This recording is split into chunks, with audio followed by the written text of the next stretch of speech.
بسم الله والصلاة والسلام على سيدنا محمد. ازيكم يا حبايبي؟ عاملين ايه؟ يا رب تكونوا بخير. معكم مها من قناة أكلات ويوميات مها. يا صباح الخير يا مساء الفل، على حسب ما تشوفوا الفيديو بتاعي. النهاردة هنخش كده على نسمي ونصلي على الرسول، وكمان هنشوف هنعمل ايه النهاردة في يومنا. هو روتين سهل كده وبسيط، فقلت اعمل معاكم. النهاردة هنعمل محشي، فحطيت مية وتغلي وعليها شوية ملح وشوية كمون، عشان برضو اللي انتوا عارفين بقى الانتفاخ والكرنب والحاجات دي. وهسلق فيها الكرنبايه بتاعتي، انا قورتها كده من عند الراس بتاعت الكرنبايه، وهحطها بحل. الكرنب بقى يا بنات اليومين دول اسعاره ونار نار نار. ربنا يرحمنا كده. ممكن تجيب كرنبه ب30 ب40 جنيه، على ما كمان تجيب ربطتين خضره، ربطة اقل ربطة خضره ب5 ب6 جنيه. قولي مثلا هنجيب 3 4 ربط ب20 جنيه، يعني قولي مثلا حسبة 50 60 جنيه كرنبايه واحدة. و والخضرة غير مثلا هتعملي، مثلا انا عملت جنبها كوسة، الكوسة ب25 وب30، 2 كيلو يا دوبك، حوالي مثلا 60 جنيه او 50 جنيه. كوسة يعني كرنباية والخضرة، والكوسة هتعدي 100 جنيه. غير طبعا الرز، غير الصلصة، طبعا طماطم مولعة ب30 جنيه.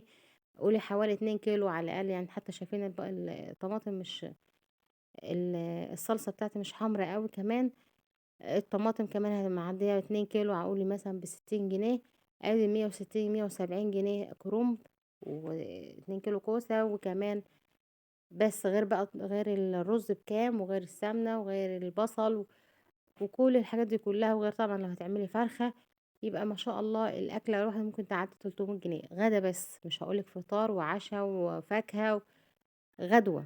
هتعدي 300 جنيه. فربنا يعني يعيننا ويقوينا ويكملها بالستر علينا كلنا ان شاء الله، احنا وجميع المسلمين يا رب العالمين. المهم انا حشيت بقى كله، وعملت طبعا تسبيكه زي ما انتوا كلكم عارفين. انا بعمل تسبيكه بسبكها واحط لها مثلا قرن فلفل مع كمان فصين توم، كده بيديها ريحه وطعم. هسيب بقى الاكل يستوي. على ما الاكل يستوي هروح نعمل اللي اول مره اعملها معاكم على الفيديو او على اليوتيوب، هي اللي عمل الجبنه القريش. انا تقريبا ما عملتهاش قبل كده خالص.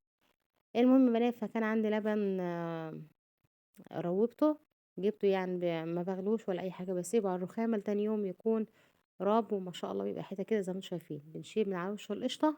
طبعا الفلاحين ما شاء الله يعني، ربنا يكتر من خيرهم من رزقهم، اللي بيحافظ على الحاجه واللي بيعملها صح فبيلاقي منها. المهم انا جبت شويه لبن روبتهم، قلت اعمل حته جبنه كده قريش حلوه نفطر بها. طبعا هي بتسد معاكي برضو خانه. والقشطه هعمل بها سمنه بلدي. ممكن تعمليها زبدة، يعني زبدة بلدي، او نبقى بعد كده نسيحها، او تحطيها زبدة في الفريزر وتقطعي منها على حسب الاكلة بتاعتك. انا بعملها رز المدسوس، بقى طعمه جميل جدا ومفلفل وجميل. ممكن تعملي مثلا قرصة، ممكن تعملي تسيحها وتعملي سمنة بلدي. المهم يا بنات، فهبدأ اعمل الزبدة معاكم. جبت بقى وش القشطة، ولو انت محوشة مثلا في الفريزر او اي حاجة بتجيبيها وتانيكي تلفي بيها بايدك كده لغاية ما تطلع كورة معاكي، وبتسرد المية بتاعتها دي يعني ايه، مش الخض اللي احنا بنقول عليه الخض ده، ما ترموش. ممكن تحوشيه لو انت ما شاء الله عاملة كمية كبيرة. لكن لو مش عاملة كمية، بتعملي مثلا انا صراحة عن نفسي يعني بقوم محوشاه. كل ما اعمل حتة قشطة اعملها زبدة، اقوم مطلعة الخض بتاعها ومحوشاه في كيسة واحطه في الفريزر. ممكن اعمل منه قرصة، ممكن اعمل منه رقاقة، ممكن تحرقيه على النار وتعملي منه المش بتاعك، بيبقى طعم جدا ومخلي المش دسم كده وطعمه جميل. فمفيش حاجة بتترمي.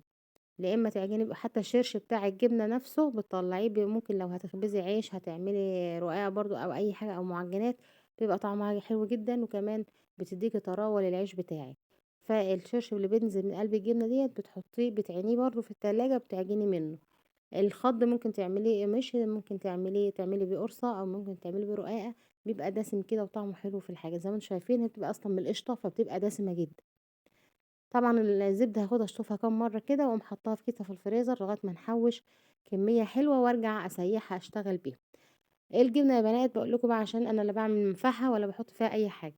مجرد ما بحاول ما بك يعني بحط كل اللبن الرايب بتاعي عندي في طبق بلاستيك زي ما انتم شايفين، واغلي براد مية، واقوم حاطه عليه، تسيبيه حوالي 10 دقايق بالظبط. الميه المغليه طبعا بتكتلك اللبن، بتخلي كله كتل كده ما شاء الله حلوه. وتقومي حطاه في الحصيره بتاعتك وتفرديه وتحط عليه شويه ملح، بيبقى طعمه جميل جدا. لو عندك كمية كبيرة بقى، طبعا مش هتقعدي تسخني لها مية او تغلي لها مية. بتقومي عاملة مثلا حطاه كلته في حلة كبيرة، زي ما ايام حماتي الله يرحمها كانت بتعمل برضو. طبعا كنا بنعمل جبنة كتير وبنبيعها وكده، لكن دلوقتي احنا بنعمل على قد مثلا هنفطر هنعمل، يعني ما بقتش ابيع زي الاول. المهم جبتها وعملتها زي ما انتم شايفين، شويه ميه مغليه وتحطيهم عليها وتغطي طبعا الطبق بتاعك عشان السخونيه تعمل كل قطع اللبن اللي عندك. وبعدين تفرديها في الحصيره دي، اسمها حصيره الجبنه دي، كنت شارياها من زمان وعيناها. كل ما احب اعمل اقوم جايباها وعامله اغسلها طبعا الاول قبل ما استخدمها، وكمان بعد ما استخدمها تغسليها عشان تنها نظيفه معاكي. المهم كده يا بنات بتحاولي تلميهم كلهم على بعض زي ما انتوا والحركه دي أنا بنزل الميه الزياده منها. وطبعا هتسيبيها في مكان كويس لغايه تاني يوم تبدأي تقطعيها، بتبقى صارت الميه بتاعتها، بتبقى عامله زي القشطه، طعمها جميل جدا. وكمان بقى يا بنات اكون خلاص خلصت المحشي بتاعي، وده الاكل بتاعنا النهارده. يا رب يكون الفيديو عجبكم. ما تنسونيش بقى يا بنات في الشير واللايك، وكمان دعوه حلوه من قلبكم، وادعوا الام بالرحمه، ربنا يرحمها ويغفر لها هي جميع اموات المسلمين. ده بقى كان تاني يوم، قلت لازم اجيب لكم اللقطه ديت وانا بقطع الجبنه، ما شاء الله جميله جدا. وكمان هي ممكن يعني كنت مقطعاها بدري، يعني ممكن لو تسيبيها طول النهار بتبقى بقى تبدا تمسك نفسها كده، لكن هي كانت عامله زي القشطه، بسم الله ما شاء الله، ولا حول ولا قوه الا بالله، كانت جميله جدا جدا. يا رب يكون الفيديو عجبكم، ما تنسونيش بقى باللايك ودعوه حلوه من قلبكم. مع السلامه في فيديو جديد واشوفكم على خير.